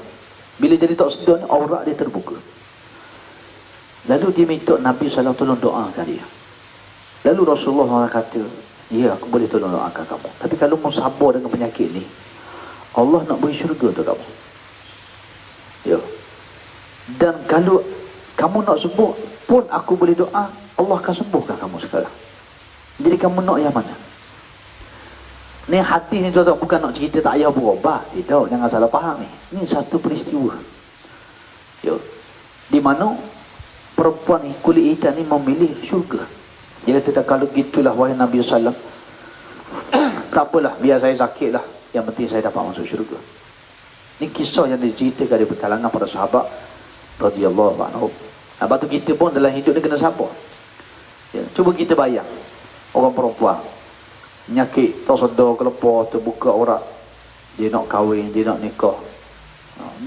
Ni kita saya sebut ni sebab apa? Sebab ada kalangan kita kadang-kadang kata, Ustaz, saya berobat 10 tahun dah tak jadi-jadi juga. Jadi kena sabar. Ada. Ya. Bukan kita yang menentukan masa dan ketikanya itu. Yang menyembuh itu bukan kita, bukan usaha kita. Ya. Bukan tempat yang kita buat ni. Tidak. Ini kita kena faham baik. Ya. Jadi ada hadis yang begitu nak mendidik supaya kita bila Allah uji satu benda tu, ada benda panjang ujian, lama ujian. Dan di setiap sakit dan musibah tu ada syurga yang Tuhan nak beri. Macam kita sebut tadi, COVID-19. Ya. Bagi orang beriman, mati wabak, mati penyakit ni, insya-Allah Nabi janji dah hadir dapat syahid. Dengan syarat dia redha, dia sabar dengan ketentuan yang Allah Ta'ala beri pada dia. Ya. Jadi tuan-tuan dan puan-puan Allah sekalian, kita berjalan lagi, tengah-tengah Nabi naik buruk ni, jalan. Tiba-tiba Nabi SAW mencium bau yang sangat-sangat harum. Ya. Tengah-tengah naik buruk ni, tiba-tiba bau harum. Lalu Rasulullah SAW kata, tanya Jibril, ini Nabi tanya, ma hazihi raihah ya Jibril? Wahai Jibril, ni bau apa ni harum sangat ni? Bau harum ni semerbak. Lalu kata Jibril alaihissalam, hazihi raihatu masyitati biti fir'aun wa awladiha. Ini adalah bau masyitah, pendandang, tukang sisir rambut puteri Fir'aun dan juga keluarga dia. Ya, dan juga keluarga dia. Jadi malam itu, kalau ikut peristiwa Masyitah dengan pendandang dengan keluarga dia ni, kisah ni berlaku di Mesir. Ya, Nabi tengah naik buruk. Wallahu a'lam sama ada bau itu Allah Ta'ala bawa datangkan ataupun Nabi melalui bumi Mesir ketika itu. Ya, wallahu a'lam kita tak tahu. Jadi bila mana Nabi bau ni, bau itu Jibril kata hazihi raihatu masyitatu binti Fir'aun wa auladiha. Ini bau masyitah, tukang sisir rambut puteri Fir'aun dan anak-anak keluarga dia. Di mana kalau kita baca dalam sirahnya, masyitah ni bukan nama dia. Masyitah ni pekerjaan. Masyitah makna pekerjaan tukang sisir rambut puteri Fir'aun. Tukang sikat rambut. Yo. Bukan nama di perempuan itu masyitah, tapi pekerjaan dia.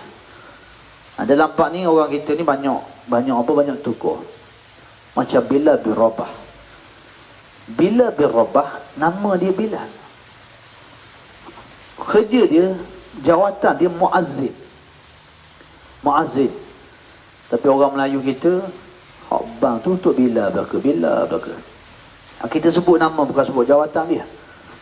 Masyitah ni pula kerja dia suka sisir rambut, bukan nama dia masyitah. Jadi kita ni banyak tukar, jangan tukar bab ni. Ya, jangan kita bertukar. Jadi orang Melayu kita bab ni dia tukar. Jadi kisah dia, perempuan ni tengah-tengah dia duduk sisir rambut puteri Firaun ni, tengah-tengah duduk sikat rambut. Akhirnya sikat dia terjatuh. Bila sikat jatuh terlatah.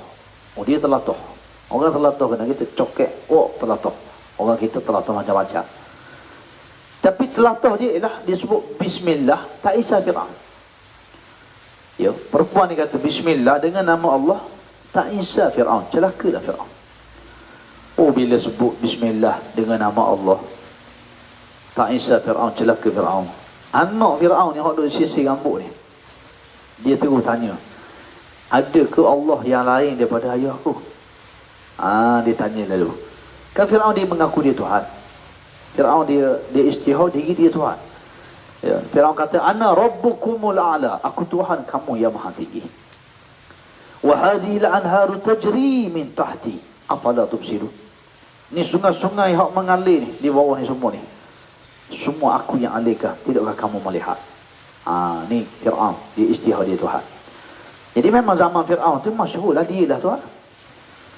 Jadi bila masyitah, ya, tukang sisir rambut ni duduk terlatah bismillah, tak isah Fir'aun. Anak Fir'aun tanya, ada ke Tuhan lain daripada ayahku? Ada betul ke?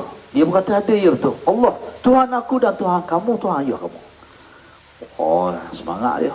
Lalu anak Fir'aun kata, kalau macam tu saya bagi tahu pada ayah saya kan. Perempuan tu kata silakan bagi tahu, tak ada masalah. Lalu puteri Fir'aun buka bola ke ayah dia, tukang sisir rambut dia ni, masyitah ni, ya, menyebut ada Tuhan selain daripada dia, Fir'aun, yakni Allah. Lalu Fir'aun memanggil perempuan ini. Ya, Fir'aun panggil dia, Fir'aun tanya dia, betul ke apa yang kamu sebut tadi?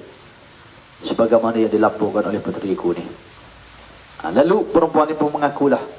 Dia kata, ya betul, Allah itu Tuhan aku dan Tuhan kamu. Subhanallah. Lalu bila Fir'aun tengok dia ni dah lain, dah beriman pada agama Nabi Musa. Ya, oleh kerana dia ni staff. Dia ni staff kaki tangan Fir'aun. Dia kerja dalam istana Fir'aun. Dengan Fir'aun ni banyak tuan-tuan tokoh-tokoh. Kalau kita orang perempuan ingat, ada Asiyah, isteri Fir'aun. Subhanallah. Ya. Nak menunjukkan bahawa kita di akhirat esok ni tak boleh beri alasan suami. Kita kata, oh saya ni ustaz sebab suami saya gini tak ada.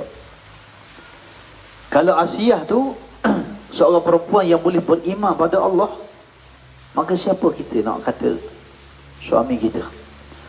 Ya, sebab tu kita tengok ambil suami kita, tok sini suami kita. Ambil Fir'aun, baca kisah Fir'aun tu, tok Fir'aun tepi suami kita. Mana jahat? Suami aku ke Fir'aun? Sudah tentulah Fir'aun lebih teruk. Dah. Jadi Tuhan tak izin kita ni banyak alasan untuk tidak kita menjadi orang yang beriman dan bertakwa pada dia. Ya, semua ada dalam sirah supaya pun menjadi dalih. Manusia tak boleh beri alasan saya rasa esok. Ya, isteri tak beriman, anak tak beriman, Nabi Nuh, Nabi Lut, semua ada. Ya, Allah Ta'ala tunjuk, Nabi sendiri pun pak saudara dia tak beriman, semua ada. Tapi tidak menghalang kerja-kerja dakwah dan perjuangan Nabi sallallahu alaihi wasallam. Ya, jadi tuan-tuan semua, bila pergi dekat Firaun ni, Firaun pujuk dulu. Dia kata jangan buat gini. Bila pujuk, suruh balik kembali ke agama asal, tak makan juga. Akhirnya Firaun kata, kalau macam ni, kita kena denda dia, kena beri hukuman yang memberi pengajaran pada semua rakyat Mesir, supaya tak ada orang yang berani ikut dia. Lalu Firaun memerintahkan dibakar satu relau yang besar ni, bakar api yang besar, direbus air di dalam tu, lalu dikumpulkan penduduk Mesir. Lalu perempuan ni pula, dia ada anak, ada suami, sekeluarga kerja dengan Firaun. Sekeluarga kerja dengan Firaun. Ni yo, timbul, boleh ke kerja dengan Firaun ni? Nak tanya tuan-tuan ni, kerja dengan Firaun ni boleh ke tidak? Ni makan hasil duit. Yo, dalam konteks ni, Syekh Muhammad Abduh. Syekh Muhammad Abduh ni anak murid kepada Syekh Jamaluddin Al-Afghani. Syekh Jamaluddin Al-Afghani ni, kalau kita baca sejarah gerakan Islam, perjuangan Islam, dia seorang ulama yang di peringkat awalnya memperjuangkan Islam sehingga dibuang daripada Afghanistan, dibuang ke Perancis, dibuang ke India, dibuang ke Iran, dibuang ke Turki, dibuang ke Mesir, melahirkan seorang anak murid nama dia Syekh Muhammad Abduh. Dan Syekh Muhammad Abduh ni jadi mufti Mesir di zaman penjajah. Jadi orang tanya dia, apa hukum kerja dengan Firaun ni? Contohnya kita lah, orang Islam kerja dengan company orang kafir, boleh ke tidak? Nak makan hasil apa, halal ke tidak? Dia dalam agama kita ni dah ada hukum yang jelas. Contohnya arak memang confirm, tuan-tuan nak bawa lori tak boleh, nak hidang pun tak boleh, nak tolong harta pun. Dia ada yang haram dijelaskan. Tapi dalam konteks bekerja dengan Firaun, kerja ni halal, kerja sisir rambut, masyitah, tukang sisir rambut, kerja halal. Hukum syarak mengatakan kita tak perlu takwil. Duit ni Firaun ambil mana bayar duit? Firaun ni harta dia banyak. Sekaya mana pun manusia hari ni tuan-tuan, tak ada orang kaya macam Firaun. Firaun ni lipat tidur dia, lipat jepung dalam rumah dia, daripada emas bertahtakan permata, lipat jepung hak dalam rumah dia, hak wasahang tu Firaun. Nak buka gedung harta dia, lelaki yang sadar ni, gagah perkasa ni, anak kuci tu kena usung ramai-ramai, ulah anak kuci, baru boleh buka gedung harta Firaun yang terlalu banyak. Masya Allah. Ni nak cerita bab Firaun ni dah. Hebat dia, banyaknya kekayaan dia, sehingga Nabi Musa dengan Nabi Isa angkat tangan. Dua orang Nabi ni angkat tangan. Rabbana, Nabi Musa angkat tangan doa, Nabi Harun duduk belakang, dua orang. Rabbana innaka ataita fir'auna wa mal'ahu zinatan wa amwalan fil hayatid dunya. Ya Allah, sesungguhnya engkau beri pada Firaun dan pembesar dia ni harta kekayaan yang terlalu banyak. Rabbana liyudillu an sabil. Dan Firaun guna harta ni untuk sesatkan orang pada jalan agamamu, bukan untuk kebaikan, tidak. Rabbana tmis ala amwalihim. Maka Nabi Musa kata, ya Allah, engkau binasilah harta benda dia ni. Washdud ala qulubihim, tutup hati-hati mereka. Fala yu'minu hatta yarawul azab al-alim.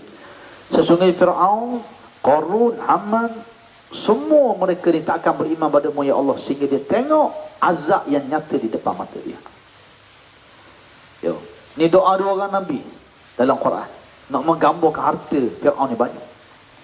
Sebab tu tuan-tuan, ulama tafsir kata doa Nabi Musa dan Nabi Harun ni, dia doa hari ni lepas berlalu masa 40 tahun. Ulama tafsir kata 40 tahun baru Tuhan jawab, ijabahkan doa dia. Qala qad ujibat da'watukuma fastaqimah. Hei Musa dan Harun, doa kamu berdua aku perkenankan, fastaqimah, maka istiqamahlah kamu. Wala tattabi'ani sabilil ladina la ya'lamun. Dan jangan kamu ikut jalan-jalan orang-orang yang tidak mengetahui. Dua orang Nabi berdoa 40 tahun. 40 tahun baru Tuhan makbul. Kita hari ni ada masalah, maya ajak. Dah. Nak suruh boleh lalu esok. Yo. Ni kita kena faham juga konsep Allah Ta'ala nak beri satu benda pada kita. Memang tak nak pindah tuan. Saya sebut kalau kat tempat kita di sini ni, Masya Allah, memang betul ada hadis Nabi sebut, dawu mardakum bisadaqah. Nabi kata, ubatilah penyakit kamu dengan sedekah. Sakit, sedekah. Ya, tempat kita di sini banyak ada orang duduk ICU, sakit, doktor kata tak ada harapan. Ya, tiba-tiba dia telefon, Ustaz ni ambil, saya masuk duit ni untuk beli kambing buat makan anak-anak yatim belajar tahfiz. Subhanallah. Mula-mula ada lebih 10 orang dah saya kira sihat. Betul hadis Nabi SAW. Maknanya sebenarnya yang menyembuhkan kita ni bukan ubat. Hakikat yang menyembuhkan kita Allah Ta'ala, bukan ubat. Allah yang menyembuhkan kita. Ni kita kena satu benda. Ubat ni usaha tawakal kita, tapi pada hakikatnya ya, yang menyembuhkan itu Allah Subhanahu Wa Ta'ala. Lepas tu Nabi sebut dawu mardakum bisadaqah. Ubatilah penyakit kamu dengan sedekah. Ya. Bahkan sedekah ni boleh mengelakkan bala. Contoh, sepatutnya kita nak keluar nak pergi pasar ni, contoh ni, contoh kalau ikut kena COVID-19 ni, kena orang ni, tapi oleh kerana kita bersedekah, Tuhan selamatkan kita. Contoh ya, ya, kita bersinggah peti mayang masjid pun kita tak duit yang tabung. Kalau ikut nak kena jadi macam ni, tapi dengan bersedekah ni, Nabi kata Allah selamatkan kita daripada bala, bencana, wabak dan sebagainya. Ini kita amalkan. Hari Jumaat banyak-banyakkan ya, kita bersedekah, tuan-tuan. Ya, banyakkan sedekah jariah kita, insya-Allah. Ya. Jadi oleh kerana itu disebut itu kisah. Batu kita ni kalau kita berdoa, Tuhan tak makbul lagi, kena sabar. Bukan semua nak minta hari ni, minggu depan, esok, lusa boleh lalu. 2 orang Nabi Tuhan tangguh doa 40 tahun. Apatah lagi kita tidak Nabi. Ya, kita bukan Nabi, kita bukan Rasul. Ya, maka sudah tentulah kita kena banyak bersabar. Ya, dalam menghadapi ujian daripada Allah Subhanahu Wa Ta'ala. Jadi tuan-tuan dan puan Allah sekalian, jadi siapa apa ni? Masyiatah ni. Ya, bila Fir'aun kata kita kena beri satu iktibar kepada seluruh penduduk Mesir, dikumpulkan penduduk Mesir ni, direbus air dengan api yang besar, diletakkan satu puyuk yang sangat besar ni, dan dia kerja dengan Fir'aun ni sekeluarga. Kerja dengan Fir'aun itu sebut tadi, Syekh Muhammad Abdul kata kalau dia kerja ni untuk tidak menyusahkan orang Islam, bukan sekadar nak cari makan semata-mata, ya, tidak menjadi satu masalah. Dan sudut duit tu Fir'aun ambil mana-mana, tak usah fikir. Hukum syarak tak suruh kita cari siapa kesuk main mana, fikir tak. Melainkan pekerjaan yang telah dinaskan dalam hukum syarak, memang haram kita bekerja. Ini kita kena faham. Ya, bercakap.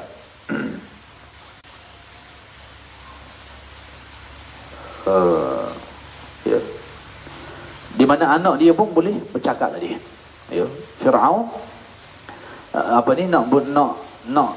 nak hukum Masyiatah, tukang sisir rambut puteri dia ni. Di mana ya, budak ni ketika dia nak terjun, anak dia ni, dia tengok ke anak dia mari teragak-agak, Allah nak terjun anak kecil lagi. Sehinggalah akhirnya ya, Allah Ta'ala beri bayi ni bercakap. Anak ni kata, wahai ibu, terjunlah.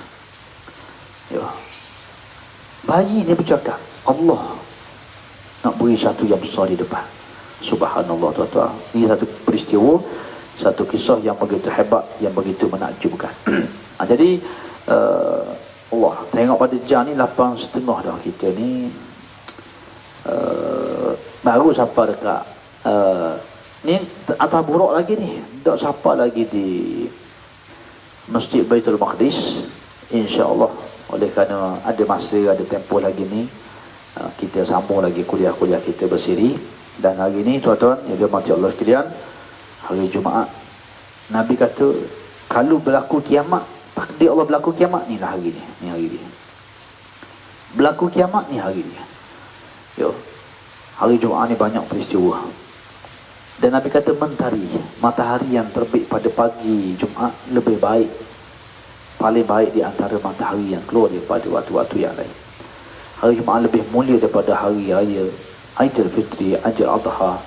Jadi tuan-tuan semua, sama-sama kita memperbanyakkan amal soleh kita pada Jumaat ni, khususnya berselawat kepada Rasulullah sallallahu alaihi wasallam. Dan zuhur nanti jangan lupa, lepas sembahyang zuhur di rumah masing-masing sembahyang hajat. Ya, sembahyang hajat, minta Allah Taala mengangkat musibah ini, jadikan kita berpahala di atas musibah, tambahkan yakin kita, iman kita kepada Allah Taala, insya-Allah. Ya. Jadi ustaz rasa setakat itulah kuliah kita untuk hari ini dan pagi ini. InsyaAllah ada masa nanti kita sambung lagi, ya, dalam siri-siri ya kuliah yang lain, insyaAllah. Ya. Dan hari Jumaat ni Nabi kata ada satu saat waktu doa kita dimustajabkan oleh Allah. Jadi tuan-tuan, banyakkan selawat, banyakkan ibadah khususnya hari Jumaat. Ya. Jadi sekadar itu dulu yang boleh disampaikan pada pagi ini. Moga-moga insya-Allah apa yang disampaikan ini bermanfaat untuk saya yang menyampai dan juga tuan-tuan semua yang mendengar, ya. Jadi boleh sebarkan, share pada kawan-kawan, tag kawan-kawan untuk sama-sama mengikuti kuliah kita. Ya, insya-Allah dalam tempoh ni insya-Allah tak ada apa-apa halangan masyarakat. Kita akan bersiaran setiap pagi pada jam 7 pagi ataupun mungkin lebih sikit-sikit. Setakat ni pukul 7 lah, insya-Allah. Ya. Jadi hal lain-lain tu kita akan maklum di Facebook Ustaz nanti, insya-Allah. Jadi sekadar tu, marilah sama-sama kita ambil barakahnya hari Jumaat ni untuk kita menadahkan tangan, majlis ilmu dan di waktu yang diberkati oleh Allah Taala di waktu pagi ni, insya-Allah. Bismillahirrahmanirrahim. Alhamdulillahirabbil alamin, hamdan yuwaffi ni'amahu wa yukafiru masidah. Ya Rabbana lakal hamdu kama yanbaghi li jalali wajhika wa 'azimi sultanik.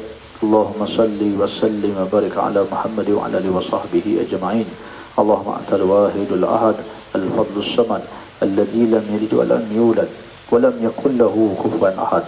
Allahumma habbib lana iman wa zayyinhu fi qulubina wa karih lana al-kufra wal fusuqa wal isyan waj'alna minal rasyidin waj'alna minal muttaqin waj'alna minal mutatahhirin waj'alna min ibadikas salihin.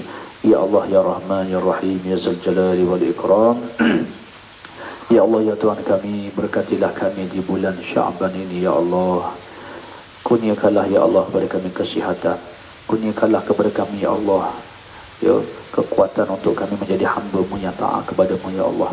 Panjangkan usia kami dan umur kami ya Allah, supaya kami sempat bertemu dan bertamu di bulan Ramadan pada tahun ini ya Allah. Rezekikan kami ya Allah untuk kami bertemu dengan malam qadar pada tahun ini ya Allah. Ya Allah, ya Rahman, ya Rahim, ampunlah segala dosa-dosa kami ya Allah. Dosa yang kecil, dosa yang besar, dosa yang kami lakukan terang-terangan, dosa-dosa yang kami lakukan secara sembunyi ya Allah, dosa yang kami lakukan semenjak kami akhir balik ya Allah, sehinggalah saat kewafatan diri kami ini ya Allah. Ya Allah, ya Tuhan kami, rahmatilah kami semua ya Allah dalam rahmat, dalam keampunan-Mu ya Allah. Izinkanlah kami sempat bertaubat sebelum kematian kami ya Allah. Di saat dahsyatnya goncangan ambang sakaratul maut itu ya Allah, bantulah hamba-Mu ini ya Allah. Ya Allah, ya Rahman, ya Rahim, ya Zal Jalali wal Ikram, permudahkanlah urusan kami ya Allah di ambang sakaratul maut. Ya Allah, ya Rahman, ya Rahim, ya Zal Jalali wal Ikram, matikanlah kami semua ya Allah dalam perakhiran yang baik, husnul khatimah. Jangan Engkau wafatkan kami dalam perakhiran yang tidak baik, su'ul khatimah waliyazubillah. Ya Allah, ya Tuhan kami, Engkaulah Tuhan yang Maha Pemurah lagi Maha Penyayang ya Allah. Kami bermohon pada pagi Jumaat yang mulia ini, di permulaan bulan Sya'ban ini ya Allah, Engkau kurniakanlah kepada kami ya Allah keselamatan di dunia dan di akhirat. Selamatkanlah saudara-saudara kami ya Allah. Jadikanlah musibah dan ujian ini ya Allah pahala yang besar bagi mereka ya Allah. Bagi mangsa-mangsa yang telah meninggal dunia dalam COVID-19 ini ya Allah, bagi saudara kami yang beriman ya Allah, jadikanlah kuburan mereka itu ya Allah raudhah min riyadil jannah, taman-taman daripada syurga-Mu ya Allah. Kurniakanlah kekuatan bagi ahli keluarga mereka yang diuji oleh Allah ya Allah. Kurniakanlah kekuatan kepada kepimpinan negara kami untuk mengemudi keadaan yang gawat ini ya Allah. Ya Allah ya Rahman ya Rahim, di saat Engkau menguji hamba-hamba-Mu ini ya Allah, kuatkanlah keyakinan kami kepada-Mu ya Allah. Kuatkanlah pergantungan kami hanya kepada-Mu ya Allah. Kuatkanlah amalan kami ya Allah. Kuatkanlah dan tingkatkanlah pergantungan kami kepada-Mu ya Allah. Tunjukkanlah kami kebenaran ya Allah. Tunjukkanlah kepada kami semua ya Allah ya, supaya kami sampai bertaubat di atas ujian dan bencana yang Engkau timpakan ini ya Allah. Ya Allah ya Rahman ya Rahim ya Zal Jalali wal Ikram. Ampunlah dosa kami, kelalaian kami, kesilapan kami dalam kami mendidik anak-anak dan isteri kami ya Allah. Kami pernah melakukan kesilapan dalam mendidik mereka ya Allah, maka kami mohon keampunan-Mu ya Allah. Kurniakanlah kekuatan kepada kami ya Allah, untuk kami sentiasa menjadi keluarga yang taat kepada-Mu ya Allah. Himpunkanlah kami sekeluarga dalam syurga Firdaus-Mu ya Allah. Ya Allah ya Rahman ya Rahim, jadikanlah anak-anak kami anak-anak yang soleh dan solehah, suami kami orang yang soleh, isteri kami isteri yang solehah ya Allah.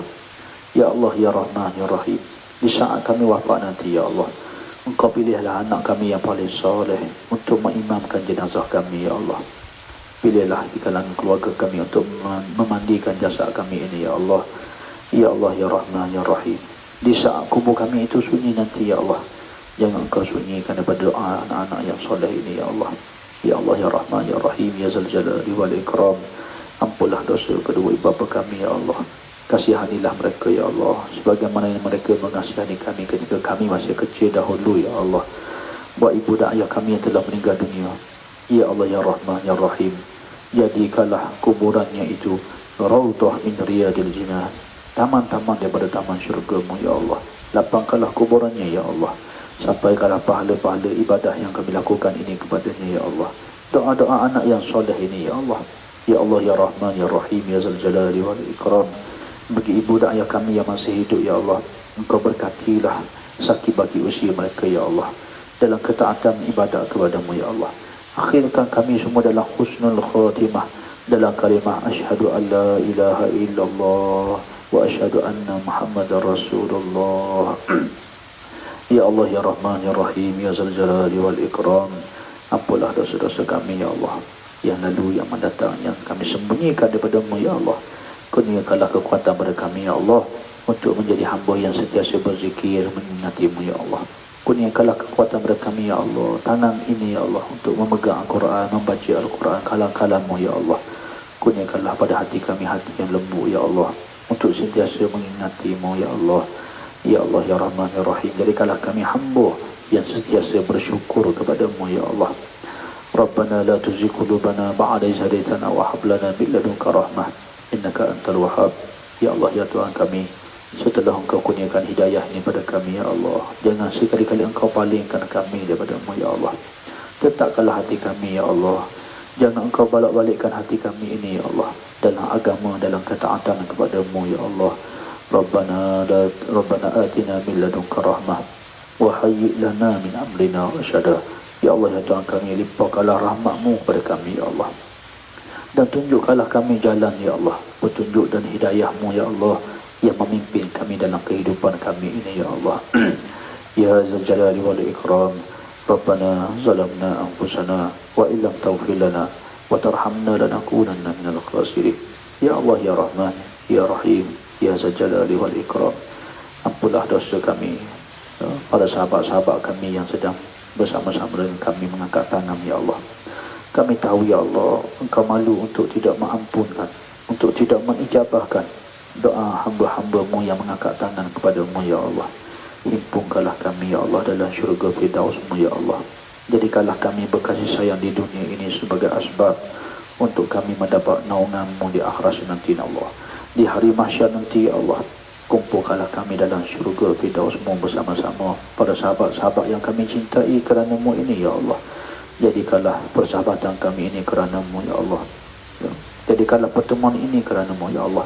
Berkatilah majlis kami ini ya Allah. Engkau buatlah sifat ujub, riya, sum'ah, sombong. Jadikanlah hati kami hati yang ikhlas, hati yang mencintai kebaikan, hati yang bersama-sama mencari redha dan syurga-Mu ya Allah, hati yang tidak suka kepada murka dan neraka-Mu ya Allah. Rabbana zalamna anfusana wa illam taghfir lana wa tarhamna lanakunanna minal khasirin. Rabbana atina fid dunya hasanah wa fil akhirati hasanah wa qina azabannar. Wa sallallahu ala Muhammad wa ala alihi wa sahbihi wa baraka wa sallam. Subhana rabbika rabbil izzati amma yasifun wa salamun alal mursalin wa akhir da'wana alhamdulillahi rabbil alamin. Taqabbalallahu minna wa minkum. Alhamdulillah, Jumaah mubarakah. Allahumma salli ala Sayyidina Muhammad wa ala ali Sayyidina Muhammad. Selamat beribadah, memperbanyakkan selawat dan salam kita. Innallaha malaikatahu yusalluna 'alan nabi. Ya ayyuhalladzina amanu sallu 'alaihi wasallimu taslima. Sesungguhnya Allah dan malaikat itu sentiasa berselawat ke atas Nabi. Ya orang beriman, berselawat dan mengucap salamlah kamu ke atasnya dengan sesungguh-sungguhnya, insya-Allah. Jadi sekadar tu, insya-Allah kita panjang umur, kita jumpa lagi pada pagi esok. Ya, dan tuan-tuan semua yang puasa sunat, yang bangun tahajud, yang sembahyang duha sekejap lagi, ya, insya-Allah saya juga minta doa sebaik dalam doa. Kalian semua tolong doakan saya juga, jangan tinggal nama saya sekali. Ya, moga-moga kita bersyafaat di dunia dan di akhirat, insya-Allah. Ya, sekadar itu dulu. Aku qouli hadza wa astaghfirullahal azim li wa lakum. Assalamualaikum warahmatullahi wabarakatuh. Alhamdulillah.